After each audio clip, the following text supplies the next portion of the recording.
अभिलाष जी कह रहे हैं, महंत जी जी आज भी बहुत सारे संत समाज के लोग, महंत कुछ जी सुविधाओं के लिए गनर उपलब्ध करा दिया, कहीं पट्टा उपलब्ध करा दिया, कहीं केस में, जी।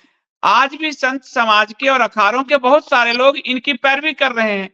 क्या उनको धर्म से ज्यादा सत्ता प्यारा हो गया है? नहीं नहीं नहीं, धर्म ही प्यारा है संदीप जी, ऐसा नहीं है। और समय रहते सब हो रहा है, और वर्तमान में तो अब सब होने लगा, सब समझने लगे। क्या है, हमारा समाज जो है एक विश्व कुटुंबकम की भावना रखने वाला समाज है, और दयालु समाज है, और क्षमाशील समाज है हमारा। तो किसी भी विषय को एकदम सीरियस नहीं लेते। जब अति नुकसान की स्थिति हो जाती है, कहावत है अति सर्वत्र वर्षित है, हमारे धर्म ग्रंथों में लिखा है अति सर्वत्र वर्षित है। जब किसी विषय पर अति होगी, धर्म के लिए अब अति होने लगी, तो संत समाज आगे आने लगा। पहले भी मुगलों से, आक्रांताओं से लड़ाइयां संत समाज ने लड़ी थी।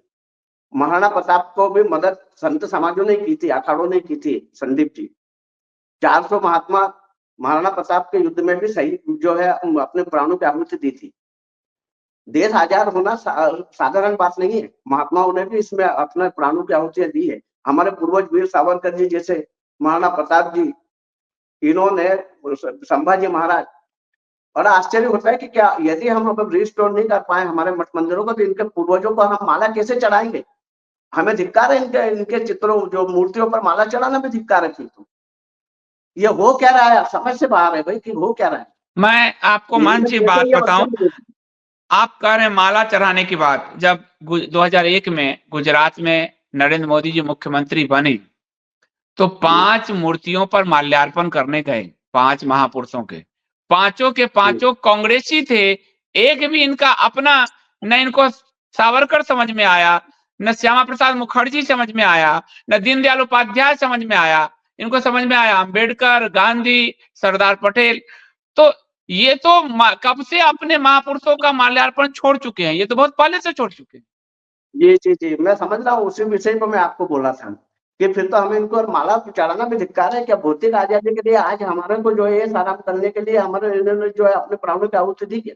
अरे इनको ये थोड़ी पता था कि इस प्रकार केवल अच्छी सड़क बन जाएगी, अच्छी ट्रेन रेलवे की व्यवस्था हो जाएगी, एसी में सफर, अच्छे बंदरगाह बन जाएंगे, अच्छे एयरपोर्ट बन जाएंगे। क्या ये भौतिक सुविधाओं के लिए हमारे पूर्वजों ने प्राणों की आहुति दी क्या?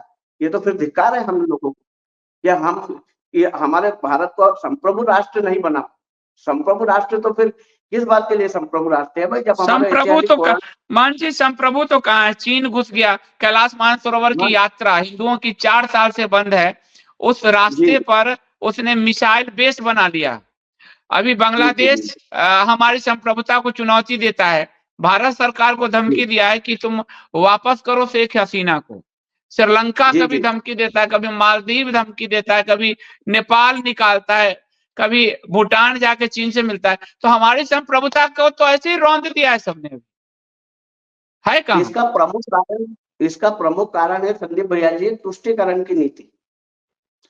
ये राष्ट्र में जो है, राष्ट्र को अक्षुण्ण बनाए रखने की जो शपथ ले रहे हैं, इसका दुरुपयोग है फिर तो ये।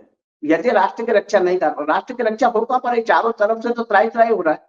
देश में भी घमासान हो रहा है कई प्रकार से, कहीं हत्याएं, कहीं लूटपाट, कहीं कुछ हो रहा है। फिर संप्रभु राष्ट्र की स्थिति कहां निर्मित हो रही, राष्ट्र निर्माण की स्थिति कहां है? हमारे पूर्वजों ने इसलिए तो बलिदान दिया था संपूर्ण राष्ट्र के लिए, कि राष्ट्र का आध्यात्मिक और सांस्कृतिक निर्माण हो, केवल भौतिक निर्माण ही नहीं हो। अब वर्तमान में तो केवल भौतिक निर्माण के आनंद ले रहे हैं। भौतिक निर्माण में भी तो भ्रष्टाचार सबके धस रही है। राम पथ जो है, राम जन्मभूमि के आगे का राम पथ 800 करोड़ में बनाया, पहली बारिश में ही धस गया, खत्म हो गया। भौतिक निर्माण में भी तो भ्रष्टाचार जम के हो रहा है। और राम जी का मंदिर बनाया, 1008 फीट की मंदिर के का जो स्ट्रक्चर है, वो शंकराचार्य जी आदि ने बना कर दिया था, उसको ध्वस्त करके 163 फीट का बनाया, जो बौना सा मंदिर बना दिया। तो भौतिक निर्माण भी कहाँ, भौतिक निर्माण की आड़ में काशी में उन्होंने सारे मंदिर तोड़ दिए, विग्रह उखड़वा कर फेंक दिए, नालियों में फेंके हुए शिवलिंग, थाना लंका थाना में शिवलिंग और सारी मूर्तियां जेल में, थाने में बंद है।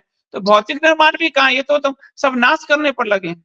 जी। अरे इससे क्या होगा जी, इस प्रकार से जो है तुष्टिकरण की राजनीति में यदि मंदिर बना भी दिया गया है, तो समय आने पर तो इसको भी फिर तोड़ दिया जाएगा। यदि राष्ट्र में ठोसता नहीं होगी, हमारे मठ मंदिरों को व्यवस्थित सुरक्षा प्रणाली नहीं होगी, व्यवस्थित मेंटेन नहीं होगा, तो बनाने से कुछ नहीं, बनाने के बाद तो फिर यदि तुष्टिकरण की राजनीति होगी तो फिर तोड़ा जाएगा।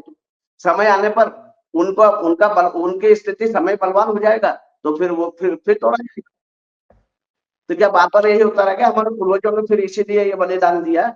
हमें तो बड़ा आश्चर्य होता है कि हमारे समाज को, हमारे धर्मावलंबी जनों को से सबसे निवेदन है कि ये समझ के ही कार्य करना चाहिए कि संप्रभु राष्ट्र का निर्माण कैसे हो।